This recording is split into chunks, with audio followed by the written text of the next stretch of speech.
What it do, nephew? It's your Uncle Lou, and I'm coming at you with something kind of new. All right, so tonight I got a little video lined up. But first, gotta get a new computer. My computer, I had to do surgery on it to even get this thing up and running. So if I miss a couple of days, don't be alarmed. Just probably getting that new computer probably as early as tomorrow, so we could just keep this thing going. But I got a video titled 12 of the Worst Bizarre Accidents. Now, I don't know about you, but I just like seeing weird shit, like I said. This is probably the longest intro I've done, so I'm not going to waste any more damn time. Let's hurry up, and we're going to get right into this thing.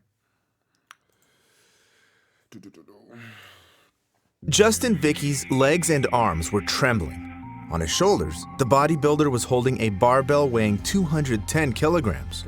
In the gym surveillance camera footage, we can see Justin's colleague attempt to help him hold on.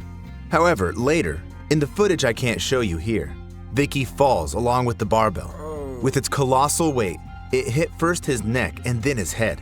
The bodybuilder sustained a severe bone fracture and died. In this video, I have gathered 12 real stories of deadly accidents that don't look real. You'll be shocked to find out where. I'm gonna keep it $150 with you too. Just did legs today. Only squatting on the fucking Smith machine. I don't give a fuck what you guys talking about. I'm tall. I'm only fucking squatting on the Smith machine, and it do its damn job. All right, it do the hell out of its damn job. Cause that shit is never gonna happen to me. I do not give one shit. Death may be awaiting you. As always, viewer discretion is advised. Oof. In January of 2015, 68-year-old Dennis Antiporak from Miami decided to relax in a sauna in his backyard. A few hours later, his daughter Laura realized the man had disappeared somewhere. At first, she called for Dennis through the sauna door, but there was no answer. Then, Laura opened the wooden compartment and saw a horrific picture. In the sauna, she saw her father's dead body, burned to coals. I can't get that image out of my head. Upon arriving at the scene, Antiporak's wife could barely recognize her husband. He was black. Whoa.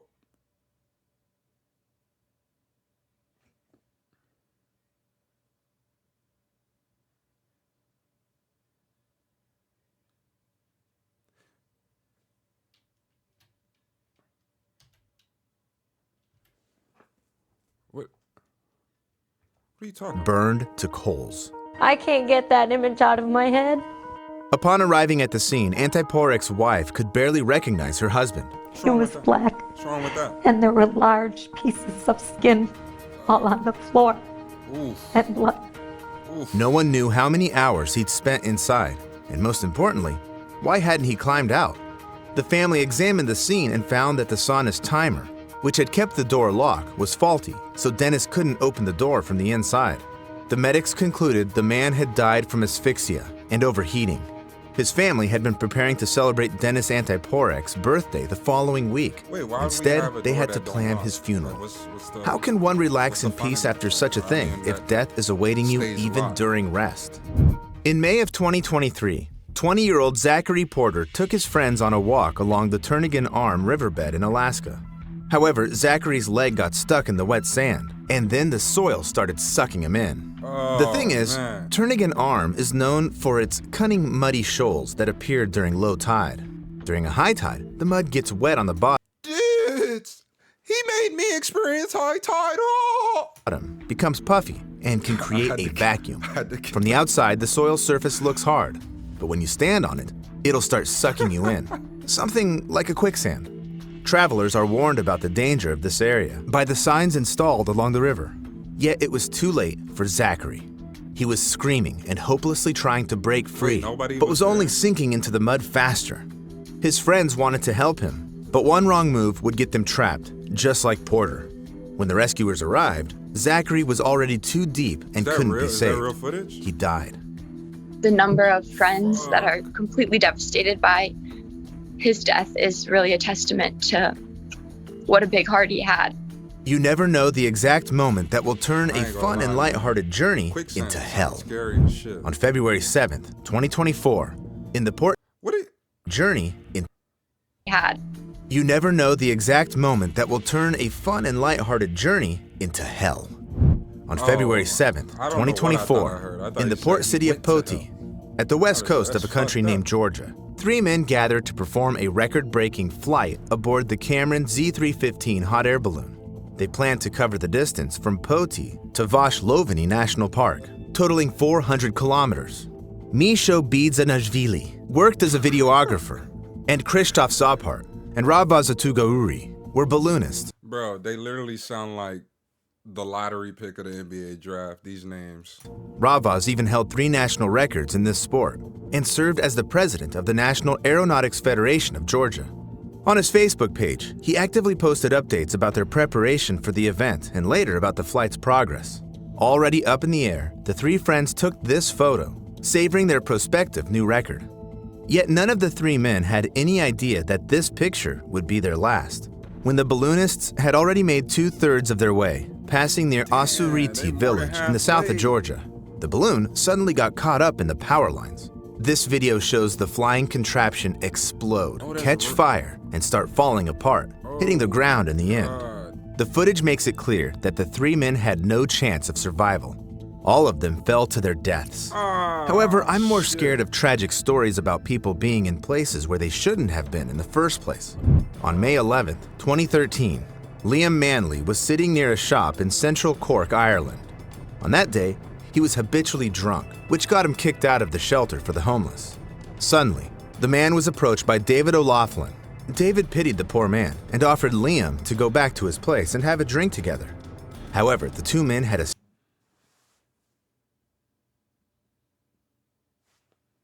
serious argument at David's house. The reason for the conflict remains unknown, but it turned into a real fight. David kicked Liam out of his apartment door and pushed him into the garbage chute in the hallway. Liam went unconscious due to the injuries he sustained, but he was still alive. The chute was used for transporting garbage to the building's. Bro, that dude that approached him was planning that the whole time. What the hell? It's a homeless dude that just came from the shelter. First of all, you offered him to your crib for drinks. You sound like you was finna clap them cheeks. I'm just being real. But your whole time, you really wanted to just off, bro. Basement. That's crazy. And to keep it from clogging, there was That's a not a mechanism bizarre inside accident. that That's a pressed the murder. trash together. On the following day, a maintenance service employee, Francis Ford, was informed of the chute clogging. The man started pulling garbage bags out, and along with them, he pulled out Liam Manley's dead body. Francis immediately called the police, who found the murderer in no time using surveillance cameras. After David kicked Liam into the garbage chute, the victim got stuck upside down, completely immobilized. Spending a long time in the upside-down position, especially for over 15 minutes, can endanger a person's life by causing severe brain damage and even death. It's understandable, as this disrupts the blood flow and increases pressure on the vessels and the heart, which can cause cardiac arrest. In addition, the man was in a crooked position and could barely inhale, not to mention that there was no air to breathe in the clogged garbage chute. So the cause of his death was asphyxia, or, in simpler terms, choking. David O'Loughlin was sentenced to life in prison. Poor Liam believed he'd found a new friend, but ended up dead in the garbage chute. Another man also didn't expect to be caught in a trap. His name was Michael Barnett. On June 25th, 2007. Yo, the way this channel transitions to story, impeccable. A Yorkshire city named Hull suffered from a small-scale flooding. On his day off, Michael decided to go to a tropical fish shop where he worked to help his boss protect the business from the floodwater, since it kept taking over the city. The muddy water reached up to the man's knee. Mike was walking down the street, and at some point, he got off the pavement to cross the road. Suddenly, something sucked him down, and the man got stuck. Okay, what's with all this sucking? Everything is sucked. You get sucked by the sand. The guy offered him to his house so he could suck him for a beer, and now he's getting sucked by something in the Mike road. was passing by a drain, and a powerful stream of water running into it took hold of the man. What kind His of leg drain is broke that? and got trapped between the metal bars guarding the sewage entrance. Barnett's boss heard his screams and rushed to help him, calling 911 as he ran. The emergency services arrived at the scene immediately, and the rescue operation was broadcast live on the local TV channel. In this footage, we can see Michael struggling to stay in place Holy because of shit. excruciating pain and nearly choking on the water that wasn't Bro, even just that cut my high. leg off, bro. After a few failed attempts to rescue Mike, it was decided that the only way to save his life was to amputate the leg that got stuck in the drain. Some sauce However, shit. after assessing the situation, the surgeon said it was almost impossible, as he'd have to operate under the water. This wouldn't work without assistance from a team of divers who also disagreed with such a risky plan. Look, man, can't watch these ads, man. I'm sorry, man. I usually get copyrights. I gotta try and keep it cool, you know what I'm saying? And I don't got no premium. While everyone around was struggling to come up with the rescue plan, Michael died of hypothermia. The man had spent around 4 hours in the cold rainwater. Yet the most horrifying part of this story was that Barnett's father was watching his son's slow death live on television. The broadcasting channel received a barrage of complaints for the ethical issues of the story, but its employees had no idea they'd actually filmed Michael's death since, If you didn't get it on camera, did it happen? apart from him, there were literally no other victims in the Hull flooding. Mike and Liam's stories are striking examples of people accidentally ending up in the wrong place at the wrong time. On September 3rd, 2018, an employee of a foundry in Kolhapur district of Maharashtra, India, pulled a very ill-fated prank on his subordinate. In the footage from surveillance cameras, we can see Aditya Jadhav walk to Rakesh Wagmore to ask about something. His boss was holding a compressed air pipe used when working with steel. First, Rakesh jokingly pointed the compressor pipe into Aditya's back and hair, and the man even played along with it.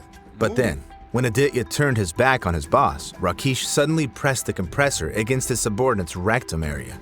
This primitive joke had a dire aftermath. The compressor pushes out air with extreme force. This caused Aditya a serious intestinal injury. The camera caught the young man collapsing in agony, while the other workers didn't even pay attention to it. Aditya was... That's why you don't play booty games.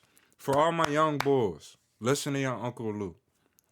Nephew, don't play no damn booty games. That's rushed to the exactly what's hospital, gonna happen where the every medics time you spent play booty 15 games. days fighting for his life before he died. The young employee was just 18 years old. Rakesh Wagmore escaped to hide from how the you explain police that? and is still regarded as missing. However, irresponsible bosses can't always dodge punishment. Yeah, On January I'm aware of 14th, his 2020, 24-year-old Sorry. engineer Louis McFarlane Didn't and make 2 other employees of Lift Monitoring Systems Company were sent to a factory belonging to Mueller Yogurt and Desserts in Market Drayton, Shropshire. The facility's elevator had been out of service for weeks. There were also issues with the door opening mechanism on one of the floors. The engineers got to work. One of them went inside the cabin, another was standing outside on the floor, and Louis had to climb up on top of the cabin. To ensure safety, the elevator was put on inspection mode, which meant solely manual operation. However, a disruption happened, and the elevator suddenly switched to the normal mode. For the first 2 minutes after that, the mechanism was rebooting and remained static, so the clueless Louis continued working on top of the cabin. Suddenly, the elevator started moving down the hoistway. Louis wasn't ready for this and fell right into the space between the elevator cabin and its other elements, where he got crushed immediately. His colleagues' attempts to save the young man were in vain.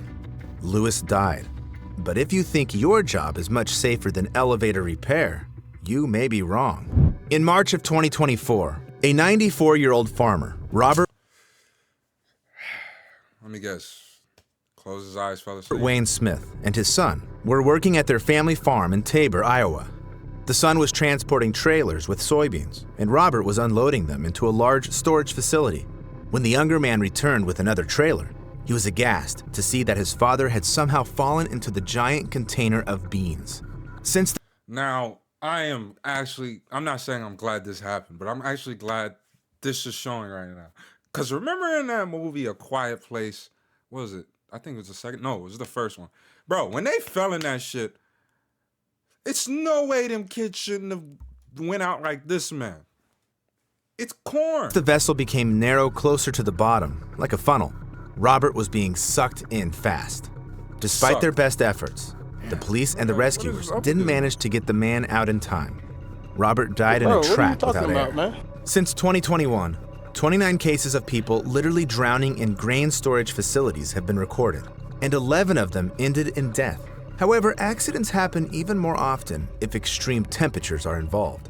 In 2010, 54-year-old Alan Catterall found himself in a desperate situation right in the middle of his shift in Cheshire, England.